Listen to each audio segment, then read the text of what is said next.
महाराष्ट्र राज्य शासकीय आणि शासकीय लिपिक संघाची राज्यसभा यशस्वीरित्या पार पडली। राहुरी दिनांक 13 एप्रिल 2025 महाराष्ट्र राज्य शासकीय आणि शासकीय लिपिक संघाची राज्यसभा पंचायत समिती राहुरी जिल्हा अहिल्यानगर इथे मोठ्या उत्साहात पार पडली। या राज्यसभेला विविध जिल्ह्यातून आलेल्या लिपिक संवर्गातील प्रतिनिधींचा मोठा प्रतिसाद मिळाला।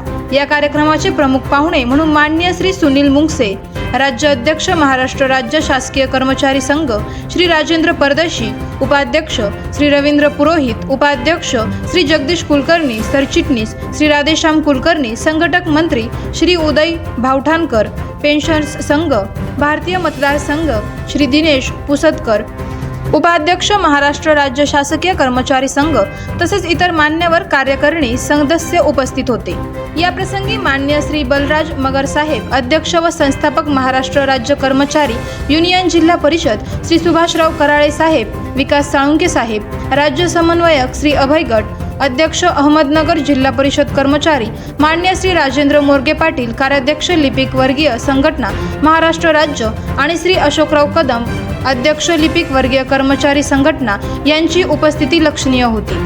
सभेचा प्रमुख उद्देश एकच मागणी एकच निवेदन, चौथ्या वेतन आयोगापासून लिपिक संवर्गावर झालेला अन्याय दूर करणे आणि 8व्या वेतन आयोगाआधी वेतनातील त्रुटी दूर करण्यासाठी एकत्रितपणे संघटित प्रयत्न करणे हा होता। या संदर्भात विविध संघटनांशी विचार विनिमय करण्यात आला। या ऐतिहासिक सभेचे विशेष आकर्षण म्हणजे राज्यातील विविध जिल्ह्यांमधून लिपिक संवर्ग प्रथमच आपल्या हक्काच्या मागणीसाठी एकत्र आलेल्या पाहायला मिळाला।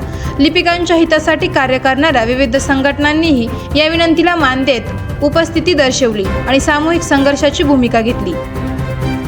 ही राज्यसभा लिपिक संवर्गाच्या हक्कासाठी आणि न्यायासाठी पुढील वाटचालीला नक्कीच बळ देणारी ठरेल असा विश्वास व्यक्त करण्यात आला। या कामी संपूर्ण महाराष्ट्रातील शासकीय आणि शासकीय लिपिक संघांचे कार्यकारिणी व लिपिक सेवक यांनी परिश्रम घेतले व सभा यशस्वी केली। ब्युरो रिपोर्ट, आवाज जनतेचा न्यूज। करायचा आहे लाईव्ह कार्यक्रम किंवा आहे कसले आंदोलन, जनसामान्यपर्यंत पोहोचेल आपला हक्काचा आवाज, आवाज जनतेचा। बातमी व जाहिरातीसाठी संपर्क करा स्क्रीनवर दिलेल्या नंबरवर।